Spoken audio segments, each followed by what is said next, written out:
ಬಂಟ್ವಾಳದ ಒಂದು ಕೊಲೆಯ ಬಗ್ಗೆ ನಾವು ಅವನು ಕಾಂಗ್ರೆಸ್ ಕಾರ್ಯಕರ್ತ, ಆ ಬಗ್ಗೆ ನಾವು ಪುತ್ತೂರು ಬ್ಲಾಕ್ ಕಾಂಗ್ರೆಸ್ನದು ಕೂಡ ಅವರಿಗೆ ಒಂದು ಶ್ರದ್ಧಾಂಜಲಿಯನ್ನು ನಾವು ಅರ್ಪಿಸಿದ್ದೇವೆ. ಆದರೆ ಇಲ್ಲಿ ರಾಜೀನಾಮೆ ಕೊಡುವಂಥ ವಿಚಾರ ವಾಟ್ಸಪ್ನಲ್ಲಿ ಮಾತ್ರ ಬರ್ತಾಯಿದೆ. ಅದು ಯಾಕಂದರೆ ನಮ್ಮ ಗಮನಕ್ಕೆ ಬರಲಿಲ್ಲ. ಎರಡು ಯುವ ಕಾಂಗ್ರೆಸ್ಸಿನದು ಬರ್ತದೆ ಅಂತ ಹೇಳಿದ್ದಾರೆ. ಆದರೆ ಅದನ್ನು ಯಾವುದೇ ರೀತಿಯಲ್ಲಿ ನಾವು ಮುಸ್ಲಿಂ ಸಮುದಾಯಕ್ಕೆ ಜಾತ್ಯತೀತ ಪಕ್ಷದ ಕಾರಣ ನಾವು ಅವರೊಟ್ಟಿಗೆ ಇದ್ದೇವೆ. ಅವರ ಯಾವುದೇ ಸಾವು ನೋವುಗಳಿಗೆ, ನಾವು ಕಷ್ಟಗಳಿಗೆ ನಾವು ಬ್ಲಾಕ್ ಕಾಂಗ್ರೆಸ್ ಪುತ್ತೂರಿಂದ ನಾವು ಶಾಸಕರೊಂದಿಗೆ ಸೇರಿ ಅವರೊಟ್ಟಿಗೆ ಇದ್ದೇವೆ. ಆದರೆ ಯಾವತ್ತೂ ರಾಜೀನಾಮೆಯನ್ನು ನಾವು ಅವರ ಥರ ಮನವೊಲಿಸಿ ಯಾವ ರೀತಿ ರಾಜೀನಾಮೆ ಇಲ್ಲದಾಗೆ ನಾವು ನೋಡಿಕೊಳ್ತೇವೆ. ಸರ್ಕಾರದ ವೈಫಲ್ಯ ಅಂದರೆ ಈಗ ಸರ್ಕಾರದ ಮಟ್ಟದಲ್ಲಿ ನಾವು ಮಾತಾಡುವಾಗಿಲ್ಲ, ಅದು ಸರ್ಕಾರದ ಲೆವೆಲೇ ಹೈಕಮಾಂಡ್ ಜನರು ಮಾತಾಡಿದ್ದಾರೆ. ಆದರೆ ಸರ್ಕಾರ ಏನು ವೈಫಲ್ಯ ಆಗಲಿಲ್ಲ ಇಷ್ಟರವರೆಗೆ, ಅದು ಕಾನೂನು ರೀತಿಯಲ್ಲಿ ಅವರು ನಿರ್ವಹಿಸ್ತಾರೆ. ಈ ಕೊಲೆಯಲ್ಲಿ ಸರ್ಕಾರದ ವೈಫಲ್ಯ ಇಲ್ಲ ಅಂತ ಹೇಳ್ತಾ ಇದ್ದೀರಿ? ಈ ಕೊಲೆಯಲ್ಲಿ ಸರ್ಕಾರ ವೈಫಲ್ಯ ಇಲ್ಲ, ಸರ್ಕಾರ ಬಹಳ ಕಾನೂನಾತ್ಮಕವಾಗಿ ಅದನ್ನು ನೋಡ್ತಾ ಇದೆ. ಈ ರೀತಿಯಾಗಿ ಮುಂದಕ್ಕೆ ಏನಾಗದ ರೀತಿಯಲ್ಲಿ ಕೂಡ ನೋಡ್ತಾ ಇದೆ. ಅದು ಅಚಾನಕ್ಕಾಗಿ ಅದು ಇನ್ಸಿಡೆಂಟ್ ಆಗಿದೆ, ಘಟನೆ, ಅದನ್ನು ಒಳ್ಳೆ ರೀತಿಯಲ್ಲಿ ಸರ್ಕಾರ ಕೊಂಡೋಗ್ತದೆ. ಇವತ್ತೊಂದು ಪ್ರೆಸ್ ಮೀಟ್ ಸರ್ಕಾರದ ವಿರುದ್ಧ ನಡೆಯಿತು ಪುತ್ತೂರಲ್ಲಿ.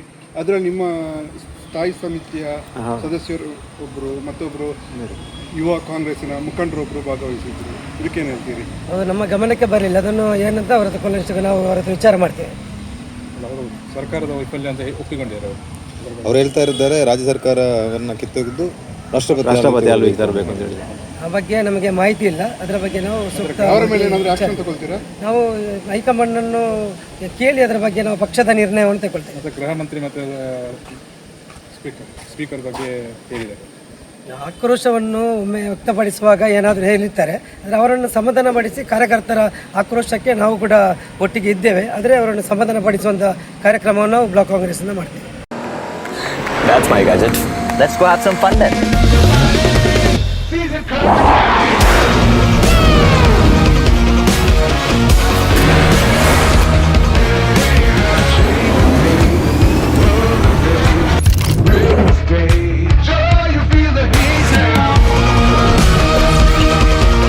Introducing the hot and techy Brezza SCNG.